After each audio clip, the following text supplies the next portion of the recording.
Good evening, ladies and gentlemen. Welcome to Frankly Speaking Sports. I'm your host, Larry Frank. Want to apologize, I guess, on the original set. We were having some technical difficulties. It looks like we are back on. It looks like we are doing fine. I'm just going to go ahead and real quickly make sure that we are on again.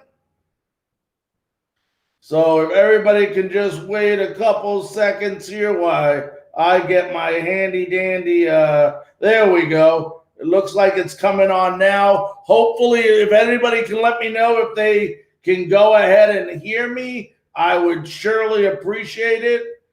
So if I know I got a couple listeners on, if you can definitely hear me, I would surely appreciate you letting me know. Looks like we are back on. Brian or Tommy, if you can let me know if you can hear me, I would surely appreciate it. We are about 5 minutes away from having Jack McDowell on. I do want to update you. We will go ahead and replay those segments that we did in a few minutes.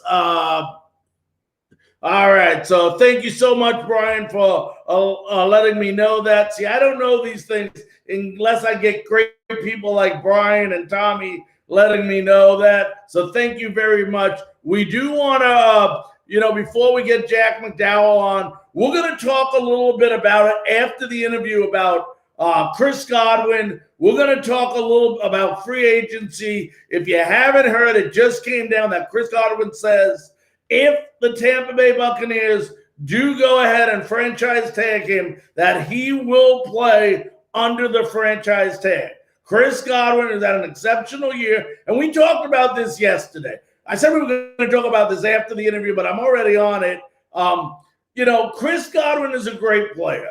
We need to get Chris Godwin back. It looks like we're going to franchise tag him. But like I talked about yesterday on my show, our first goal is to bring the defensive free agents back. Although some of you may not like that happening first, that's the way football is designed. That's the way we built this team last year. If you remember, we franchise tagged Shaq Barrett. If you want to win, you win with defense. We won the Super Bowl. Don't get me wrong. We had an unbelievable offense, but we won because of our defense. And you have to go out. You got to get Sue. You got to get Barrett. You got to get these guys back. And there's one I'm missing right now. But, you got to go ahead and get Levante David. You got to get all three of them back before you do anything with the offense. Once you do something with the offense, then you can go ahead and say, maybe Godwin is first, okay? And then number two needs to be Ryan Suckup.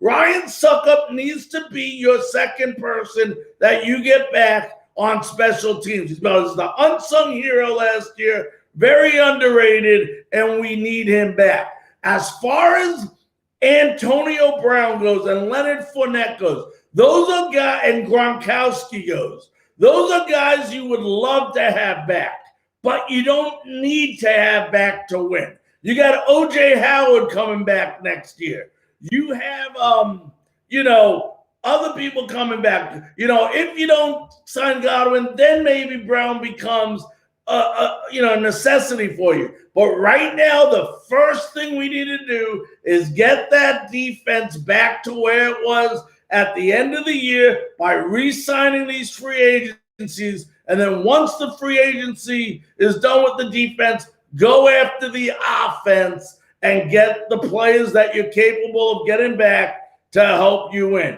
For those of you folks, I want to give you a quick update on the Lightning game. It's 2-1 in the third period right now. I know Gord just scored the second goal of the game. I believe Mikhail Sergachev scored goal one on an assist from Braden Point. So the Tampa Bay Lightning are leading the Hurricanes 2-1 in the third period, and we will keep you posted on this. We're going to bring up, in a couple seconds, Jack McDowell on, and then after Jack, the interview with Jack, we're going to talk about the new Chicago White Sox manager who's kind of, some people might have been surprised that the decision was made to go ahead and bring him back. I know I'm not surprised, and I think he'll do a terrific job. But, we'll talk about Tony La Russa and what he means to the Chicago White Sox this upcoming year. Now, before we come on, want to play a little clip. Some of you, whether you in the early 90s, you might have just been thought of by your parents and might not have had the opportunity like I had to watch this unbelievable pitch, most memorably with the Chicago White Sox. Did have a year with the Yankees, the Indians, and the Angels, but, this is what I remember of Blackjack. Let's take a quick look at Blackjack in action.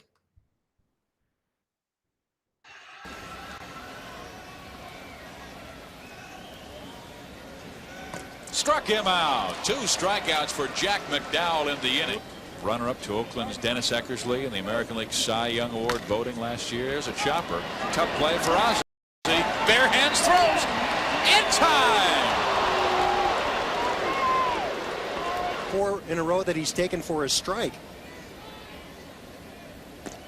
Swing and a miss. Great pitching by McDowell. He again gets the Mariners 1-2-3, and he has a 2-0 lead. 1 pitch away. Here's the 2-2. Popped up. Ozzie Guillen wants it. Makes the catch, and Jack McDowell is the Major League's first 17-game winner in 1993.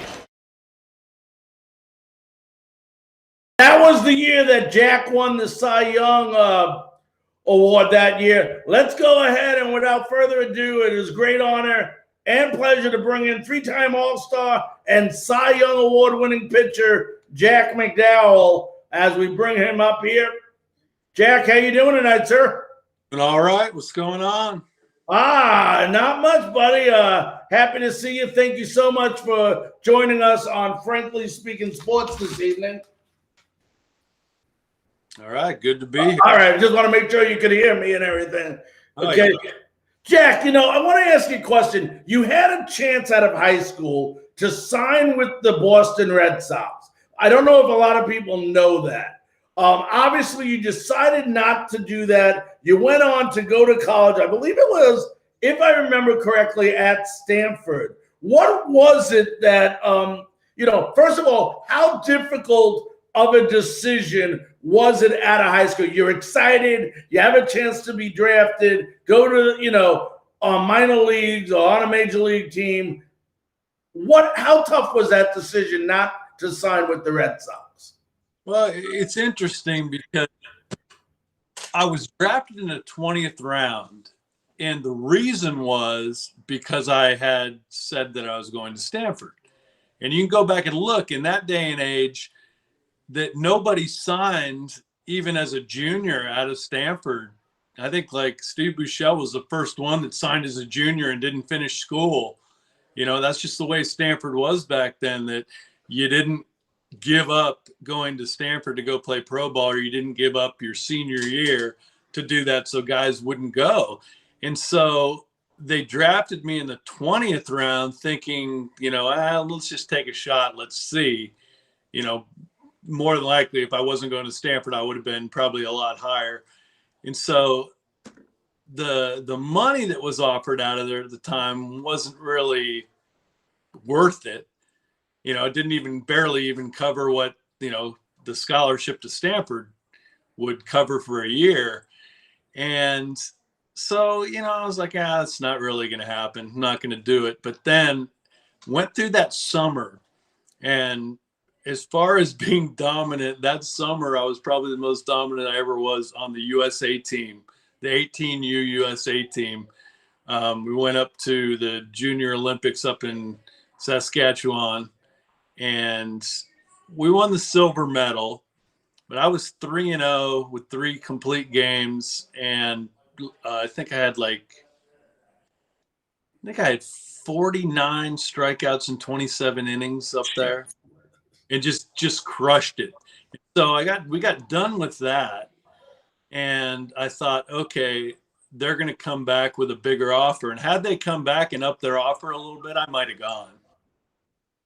Right. Now, you go on to Stanford. I mean, you go, you're freshman of the year in 85, second All-American in 86, third team All-American in 87. I mean, you led Stanford to the College World Series championship. Let me ask you, from your perspective, how important, now that you look back on it, was those years in college to get you ready, not just from a maturity level as an individual, but also as a ball player? Well, it was great because, I mean, back then, Pac-10 was it, you know? I mean, the Pac-10 was the place for everybody. And even the year before in 86, or was it 85? Yeah, in 1985, when I was a freshman, Arizona won the whole thing, and they came in third place in the pack. You know, I mean, it was just stud after stud at every team. I mean, there was more guys in the big leagues that I'd pitched against from freshman to junior year out of the pack. You know, it was crazy. That's how come I knew I had a chance to actually be a big leaguer, is because by the time I was done at Stanford, you know, guys like Barry Bonds were already in the big league. You know, 7 or 8 guys that were already in the big leagues by then. Yeah, and you know, it's amazing because now you talk about things turning in your favor. 4 years later, now you go in the first round as the 5th pick, and you decide you don't want, you know, the minor leagues didn't even really mean anything to you because 6 days or 6 games into minor league, you're called up already. You know, you're on the major league team. Were you surprised how quickly they brought you up, or were you expecting to get called up that quickly? Well, I actually knew that I was going to get called up. That was part of the signing deal that I signed back then. We, you know, being the 5th overall pick, the White Sox didn't really match up the dollar numbers to the guys that were ahead of me in that draft. And so that's why it took so long to sign, is I was thinking I was going to go back, finish up school at Stanford, you know, and because winning the national championship was awesome. They went back and won it the following year too. Mike Messina came in as a freshman and filled my spot, and they won it again. And I was real interested in being a part of the USA team also in the Olympics.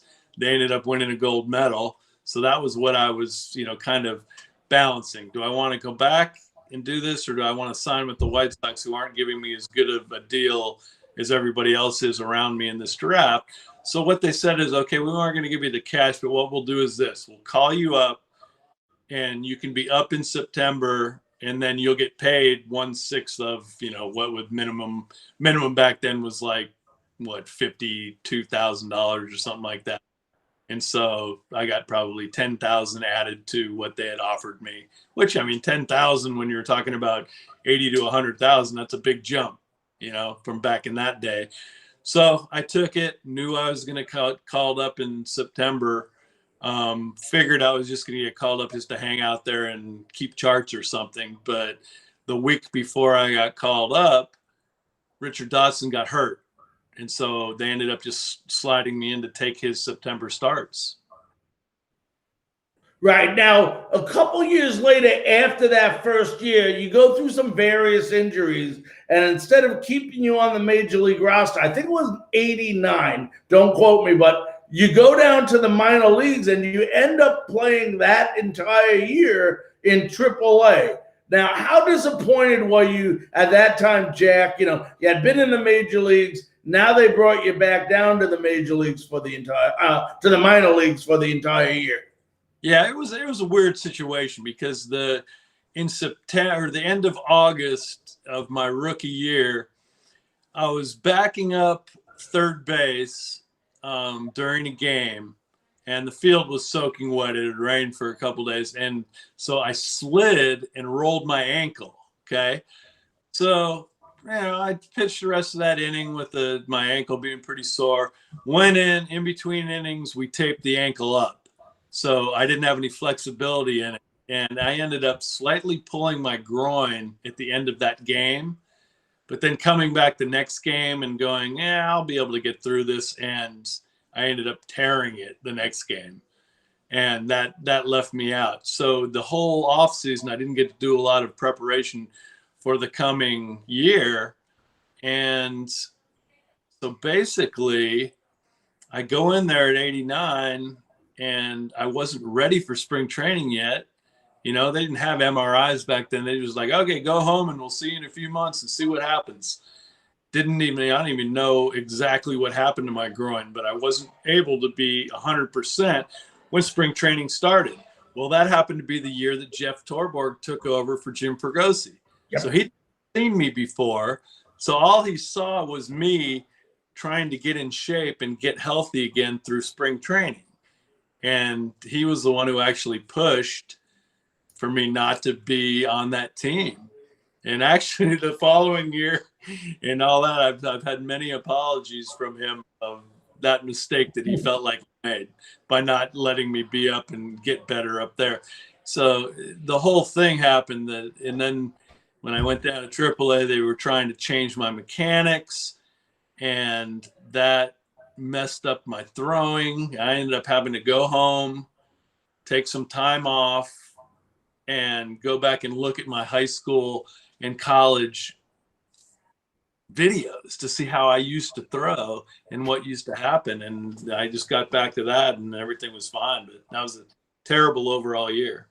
Yeah, and then like you said, you got back to form because, in the 90s, you were one of the most dependable pitchers in all of Major League Baseball. I think you went 3 years in a row in the early 90s going to the All-Star game. How did it feel after going through what you went through? You got back, and 3 years in a row, you make it to the All-Star game.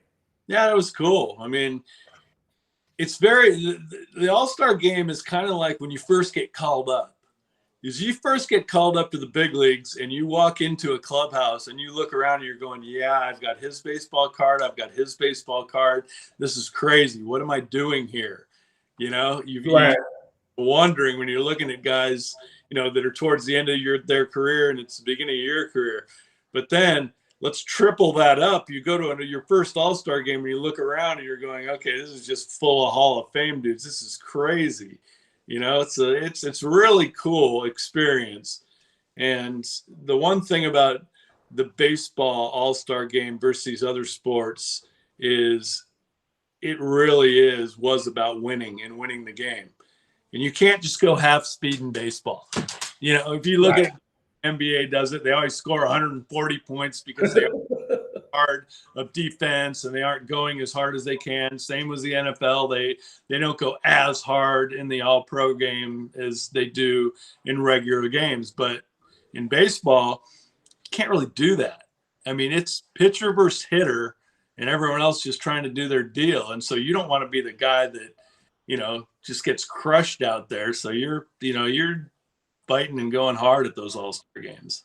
And 1993, an exceptional year for you. Not only the All-Star game, you win the Cy Young Award. And people always talk about, well, it's not as important just individual awards as team awards, all this, you hear the right things being said. But you did it in double fashion. You decided, I'll get my Cy Young Award the year that we get to the playoffs, the year we get to the, to the American League Championship, I'll go ahead and win it then. People don't realize, Jack, how unbelievable of a team you had behind you. I mean, yes, you had Alvarez with you pitching and Fernandez, and you had these guys, but you had you saw the play Ozzie Guillen made that shot on the clip we showed before you came on. I mean, you had Bo Jackson with you. You had, I think Ellis Burks was with you then as well. You just had a great, great team. Talk about that year and how much fun was it, not just on the individual level to receive awards, but on the team level as well. Well, it was cool because it was a progression of that team. It was just kind of our team, and we kept adding to it and getting guys and getting rolling. And you go back and look, and there wasn't any wild cards back then. You had to win the division. And we were in the West, American League West, and up against the Oakland A's. at basically one of their biggest power runs was during that time. Not so sure that was as good as their 70s runs, but they were a pretty darn good team in those, late 80s, early 90s.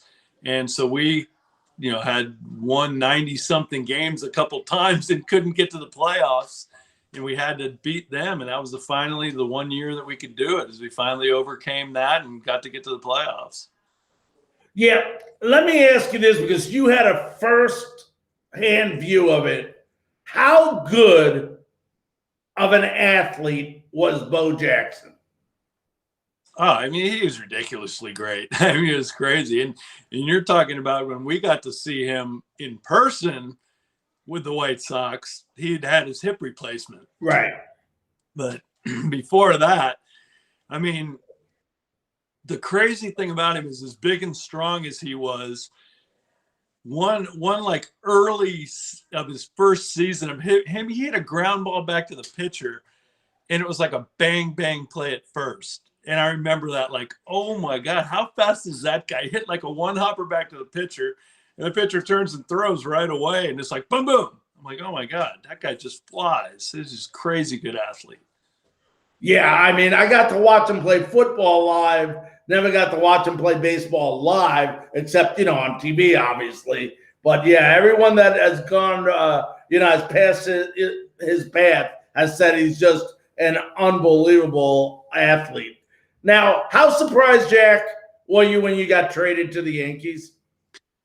Well, pretty surprised, seeing that it was actually illegal. Happened during the lockout, and there's not supposed to be any activity legally when that stuff's going on. And so I didn't even know if that was going to be real or not until the lockout stopped. They said, okay, we're coming back. And I'm like going, okay, well, what does that do? I'm supposed to be a free agent. Am I a free agent? Am I going to sign with the White Sox? Or is that trade going to be realistic?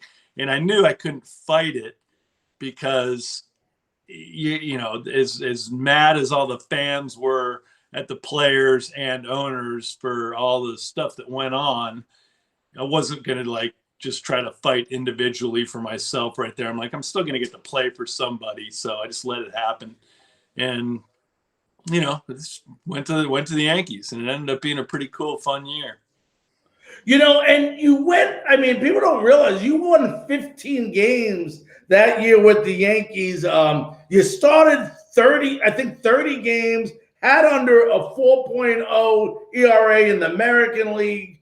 I mean, do you think people may have in New York underrated you as a pitcher? Because I remember you pitching in New York, and I thought, you had a great year, but it seemed like the fans were a little bit tougher than Chicago on you.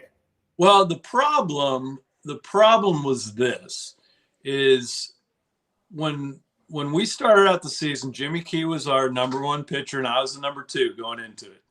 And Jimmy lasted 2 starts, and he got hurt. He was done for the season.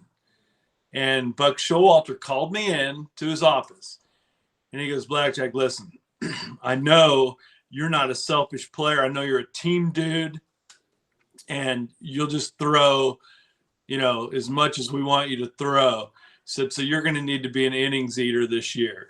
He said, we had a really young staff beyond, what I was at that time and what Jimmy Key was. After that, I always ask people, it was the first time the Yankees went to the playoffs in 13 years. Yeah. Can you name the other starting pitchers? Yeah, David Cohn, because we traded for him at the trading deadline. And, we pushed it through September into the playoffs. But after that, I'm like, who was it? Who were they? It was a bunch of different people just filling in slots, and they were trying to do that. So if you go back and look, it didn't matter if I was getting beat up or throwing good. I was throwing 7 or 8 innings every single time. So that's tough, and you're not going good and the other team's on top of you and you're not on top of your game. Usually you get pulled out of the game, get to save your stats a little bit. And, but what was happening is I was getting left out there to get beat up in games that I wasn't on top of my game, which happens. That's just the way it is. And, wasn't recognized by the Yankees fans as doing that. And guess what, guys? You know what? I'm ruining the back of my baseball card for the team. So this is actually something I should be celebrated for, not booed. But weren't you also risking yourself getting injured when you went longer innings when you weren't performing up to the level? Well, sometimes it can be that way, but whatever. I mean, I threw a lot of innings all the time, so it was just part of the deal. But yeah, that is one of the things that is overlooked is bad starts versus good starts and how you feel after them. Right. Now, I'm sure you get asked this quite often, Jack. You played in the American League. You played at a time where unbelievable hitters, whether singles hitter, power hitters. You mentioned the Brash brothers with the Oakland A's and stuff. I mean, who was, if you can name one guy that was probably the toughest guy it seemed like for you to get out? Robbie Alomar. That's the easiest one for me. He always crushed me. It didn't matter. It didn't matter what pitch I threw. He was always on top of me. I could throw a nasty splitter to try to strike him out, and he would go and flip it over the third baseman for a base hit. And then I'd try to get in on him next at bat, and he'd hit a home run. It's just he was on top of me big time. So let me ask you, being a guy that played in the late 80s, mid 90s as well, what do you think of today's pitchers? I mean, it seems like, back then when you played, and of course before you played, it was nothing like you said to go 7, 8, 9 innings, complete game in your stats. I mean, they don't even need to keep a complete game category nowadays because nobody pitches a complete game. What do you think about the way they're using pitches nowadays? And is it getting to a point because of the way they're using the pitches that maybe some of them are hurting their arms more than they did back when you played? Well, I think so. And I'll tell everybody why I believe that. And it has something to do with what we spoke about just a couple minutes ago. Was anybody that is pitched before knows when you throw a good start and everything's lined up and you're throwing good and the mound's fine and everything, you can wake up the next day, throw a complete game, throw 140 pitches, and wake up the next day and go, wow, I could pitch today. I feel good. Then you can go out and throw 3 innings your next start and be a little bit off. Maybe the mound's a little weird, a little different than what you're used to. And, the next day you wake up, only threw 40 pitches, and you wake up and you feel like you got beat up, in the alley the night before. You're like, oh my God, this is crazy. And by knowing that, I realized that, okay, by building up your pitch count and your innings, building up your strength of longevity, when you're going good, you can withstand those crappy starts. Okay. But now they're all going to about the same place. So they're not getting to build up. So I have a feeling that's part of what's going on. And all this pitch count stuff and innings and he's only going to go this much. We're only going to let him throw this many. It doesn't relate to what the game of baseball the game of baseball has to do with what's happening on the field right there and how guys adjust and how it goes along the game. But that's not looked at anymore. And the thing is, I just don't get it. It's been, how long have we been now? 25, 30 years that we're doing all this nonsense, and our injuries increasing or decreasing, guys? Increasing at every level hugely. Yep. So when are we going to just go, hey, you know what? All this stuff that we've been trying doesn't work. But no, they just keep shutting it down lower, and they keep going. Well, you remember, Jack, it was nothing for a relief pitcher to go 2 or 3 innings in a game. Nowadays, you're lucky if you can. Well, they changing the rules, last year, but you were lucky if they even completed 1 batter yet. That can't do well for the arm going in a game, throwing 1 batter, then saying go out next game, throw an inning, then throw 1 batter. I mean, your arm isn't getting any stronger by throwing to 1 batter. No, it's very weird. All the things that they think they're doing, and why are we not looking at reality? It is not saving injuries. There's more injuries. Yep. Why don't we go back to normal and see if maybe that will bring it back to the fact? Yeah, guys got hurt. Guys still got hurt during our era, but not anywhere close to what's going on now. Yeah, it's incredible. It's almost like a prerequisite when you get to the major leagues that you're going to have Tommy John surgery before too long. Yeah, it's just, now let me ask you this. You went into coaching. I want to finish up with you. I know I've kept you for a little while here, but you went into coaching, I saw, I think back in 2014. What got you, after a layoff here, what got you into or interested in coaching? Well, I've been coaching every level. I coach my kids all the way through. So I've been, from T-ball all the way through high school with my first round of kids. And then, after that, went to pro ball. And the reason why I didn't really want to get into pro ball was I didn't want to be targeted as just a pitching coach. It didn't interest me to do that. And still, to this day, doesn't really interest me to do that, because I feel like I could add a lot more to other parts of baseball, of the game itself, and still be able to add something to the pitchers just by telling them something here and there. Yeah, I can definitely understand that. When you look at the managers in professional baseball, and one thing that I noticed, and you probably could explain this very simply because you were in the major leagues, it seems like some of your most successful managers in Major League Baseball, at one time it used to be pitchers, but it looks like it's switched over to catchers now. That catchers, I don't know if it's because they see the game like they see it from a pitcher's eyes or what it is, but is it surprising to you that, you look at the Joe Maddens, you look at the Joe Torre, well, Joe was also a third baseman, but those type of coaches, Kevin Cash of the Tampa Bay Rays, they were all catches. Does that surprise you, or does that make a lot of sense to you? I mean, that's fine. Anyone, you just know the game and know how to deal with people, you can be able to manage it. The thing that is kind of odd these days is there's so many guys getting these huge positions who have not coached at any level. Right. And wait a minute, not only they haven't managed, but they haven't coached. So what are we doing here?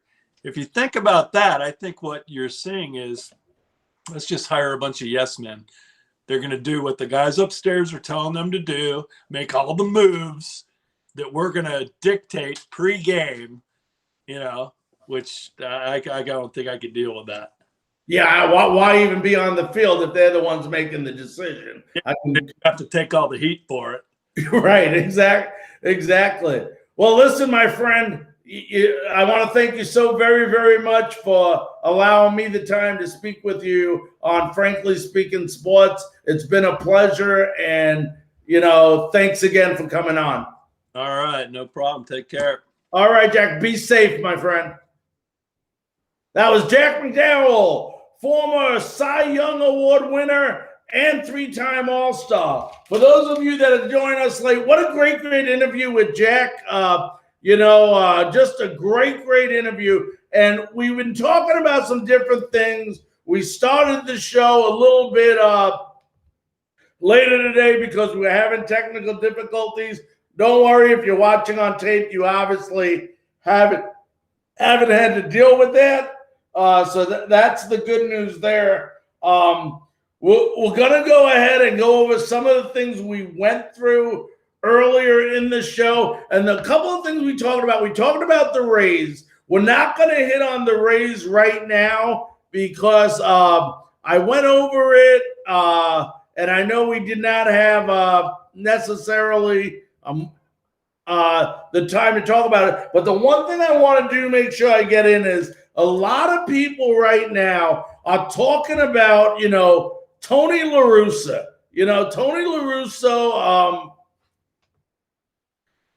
and him becoming manager of the Chicago White Sox. And you're looking at an older picture of Tony when he was with the White Sox the first time around. And, I'm going to tell people, if those of you think that Tony, and you just heard Jack McDowell talk about the differences in times about when we're playing the game, people getting hurt, this is a manager that they need back in baseball. Tony La Russa is a manager that we need.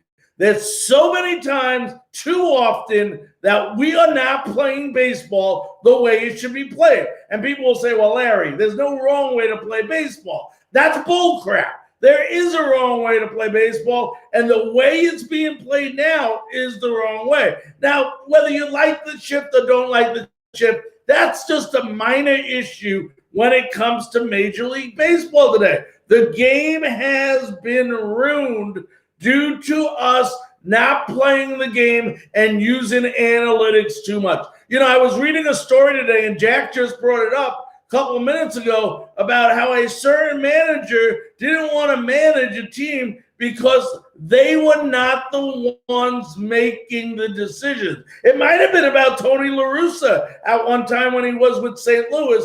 Don't quote me on that, but I'm reading this story, and it's like, why do you have a manager in a position if he's not the one making the decisions on the field? See, I could win a championship tomorrow in either league. There is no if, and, or buts about it. You guys can laugh at me all you want. I would bet you all the money in the world that I would win by being a manager of a team. The problem is I couldn't do it because I can't listen to somebody sitting in an office that's not on the field trying to make decisions that shouldn't be based on a freaking book or shouldn't be based on certain analytics, that you have to know the young men or women that are playing. You have to know their personalities. You got to know their individualism. You got to know what ticks them off. You got to know what makes them motivated. There's so much more that goes into managing than reading a damn scorecard or reading where they like to hit the ball better. If you're on my team, I hope you can hit the ball to all over the field so they don't know where the heck to play you. You're going to know how to bunt the baseball. You're going to know how to hit a sacrifice fly. You're going to know how to hit behind the runner. You're going to know how to go the opposite way. There is so many different things. Winning is the most important thing. It is a team game, team-oriented. An individual doesn't manufacture a run. A team should manufacture a run. How to get productive outs. When a runner is on first and you hit the ball, the runner is on second and you hit the ball to the right side so he can get over to third and possibly score on a sacrifice fly. I mean, there's so much more to the game than the kids know nowadays. And you're going to see Tony La Russa bring that back to the game of baseball, at least with the Chicago White Sox. Not only that, Tony La Russa is a winner. He has 2,900, if I remember correctly. Let me see. 2,700 wins as a manager. The guy knows how to win baseball games. And, you talk about being excited, about coming back to baseball. Well, Tony was excited.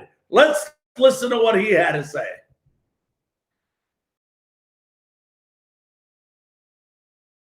I am really excited to be here today. I know enough people are asking why. And I think there's two answers, at least two major answers. One is during the last bunch of years that I've been upstairs, whether it be for MLB or the D-backs, Angels, or Red Sox, it was a wonderful opportunity to stay close to the game, watch the game from upstairs. It was very difficult, increasingly so, to sit there and think about what's going on downstairs. When you're an advisor, it's something I enjoyed, but I always had this thought, man, it's more fun downstairs. I did get a fresh observation point for how difficult front office work is. I got better feel for scouting and player development, all that thing, but my heart was always in the dugout.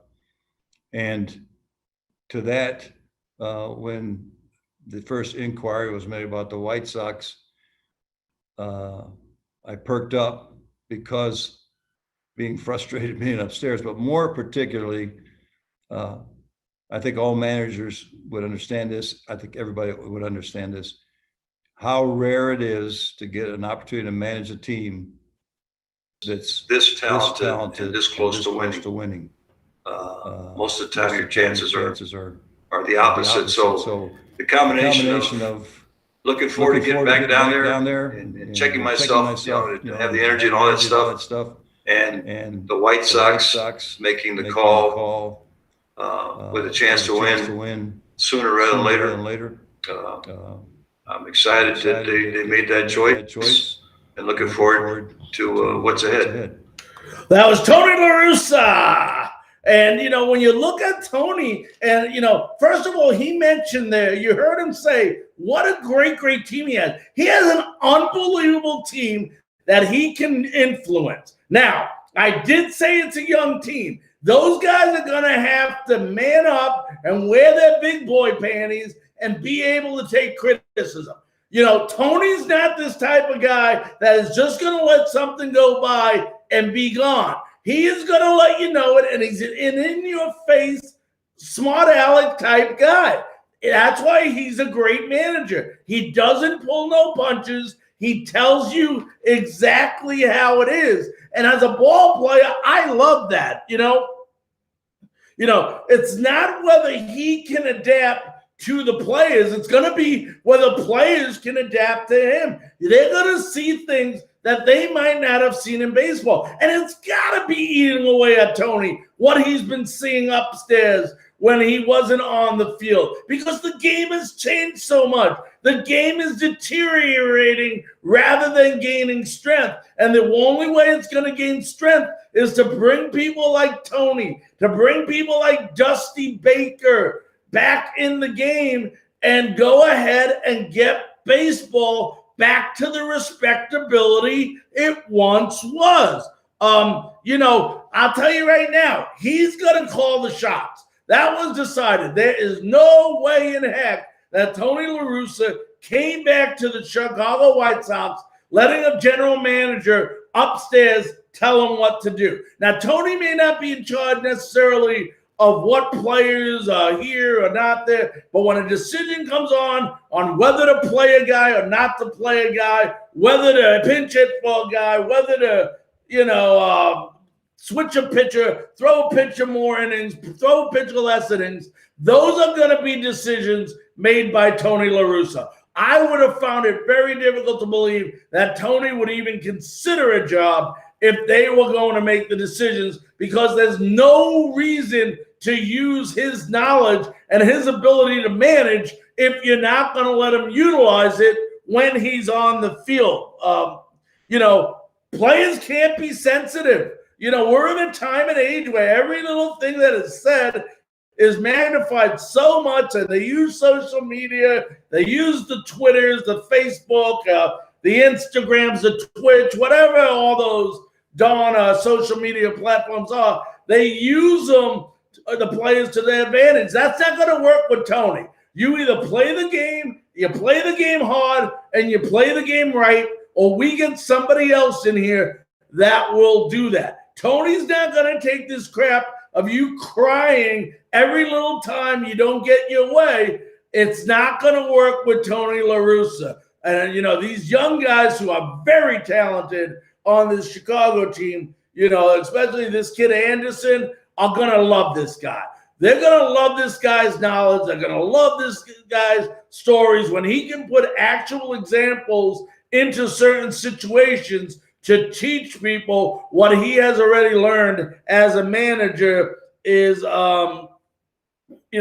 definitely going to be an advantage to the White Sox players. And someone asked me, well, when Tony managed last, they had setup positions. They had a closer. They had a pitcher who would be responsible to set up for the closer. They had a middle relief pitcher. They had a starting pitcher. Tony's going to put in whatever type of system he thinks is going to work best. If Tony thinks doing some of the things they're doing today is better than what they did when he was managing, he'll use them. If he thinks his system is better, I don't believe a pitcher should go one batter, which they can't anymore. I believe it's still a 3 minimum batter, but there's time. I believe pitchers, I agree with Jack, should extend their arms to loosen their arms up. They'll feel a lot better if they're getting a better workout and gaining something from the performance rather than, not being able to build up their stamina or their arm strength when it comes to pitching.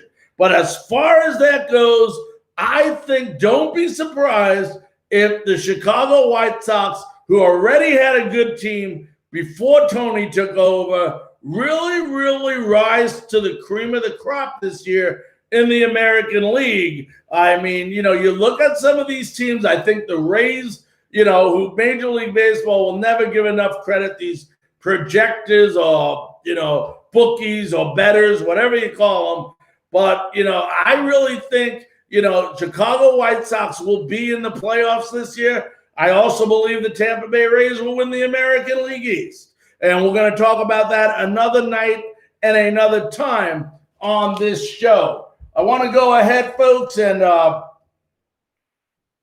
see if we can go ahead and get a Lightning update for you. It looks like the final now, the Lightning won 3-1, which is really good because Vasilevsky didn't play today. McElhenney was in the game today, allowed 1 goal. Let's look at some quick stats from the Lightning game. It looks like a goal by Goodrow. So Goodrow with 2 goals in the last 2 days. One yesterday, an empty netter. I'm not sure if tonight's was an empty netter as well, but he had a goal. Gordy had a goal, and Sergachev had a goal. It looks like there was 32 shots on goal tonight, and 31 of them was turned away by Curtis McElhenney. I always have trouble pronouncing that name. McElhenney, who saved 31 shots. So an unbelievable game. 3-1, the Lightning win. And, I can't wait till they start playing another team. Let me see if I can see who they play next here for you folks. Looks like the next game is Saturday versus the Dallas Stars. It looks like it's going to be a home and away series versus the Dallas Stars before they go on to play the Blackhawks in Chicago. So it looks like the Hurricanes are done for at least a little bit. Looks like we're going to be going the Stars, the Blackhawks, and the Red Wings for a little bit. So the games are getting tougher, folks. The Lightning prevail 3-1. Congratulations. I believe that's their 3rd straight win. So very, very good to see the Tampa Bay Lightning. We talked about Chris Godwin tonight. And like I said, some of our stuff was a little rushed because we went ahead and we had to start a little unorthodox. Sometimes we have to make those changes when we do things. And we went ahead and started with the Jack McDowell interview. So we want to thank you all for sticking with us while we switched our programming, got on our network, and was able to show you this great episode today. As far as next week goes, folks, we won't be back on to Monday, 9 p.m. Let me go ahead and give you the rundown. And a couple people might be asking, where was Pedro Barbon Jr. today? I thought you were having 2 interviews tonight. ladies and gentlemen, we do apologize about Pedro not being here, but Pedro lives in the area that was devastated by some of these storms in Texas, and he apologized. He called me. His house got damaged. They were rebuilding some of his house down there. His house was a mess due to the damage, so he didn't feel comfortable coming on. Said he'd love to come on in the future, and this is somebody that was faced with unfortunate circumstance due to the weather. So we want to wish him and his family the best as they try to recover from this. But the next week, as I said, Monday night, for those of you fans, we are going to have former New York Met, I think he played with the Kansas City Royals as well, Brian McRae is going to be joining us. That's right, Brian McRae. Then Tuesday, we'll be on our Bullseye Network. Then we're going to have former New York Met reliever Doug Siscon. And then on Thursday, name from the past, Jim Gosger, who played with the 69 Mets, the 73 Mets. Boy, is that a name from the past. He'll be on next Thursday night. So an unbelievable week. And that doesn't mean those are all the guests. We will try to get sometimes 2 interviews on if necessary, or if we feel we're able to. So as we try to get more on, we will keep you updated. But for now, folks, we want to thank, first of all, Jack McDowell for coming on tonight. And we want to wish everybody a very, very happy and safe weekend. And we'll see you all again back on Frankly Speaking Sports this Monday at 9 p.m. Eastern Time. Good night.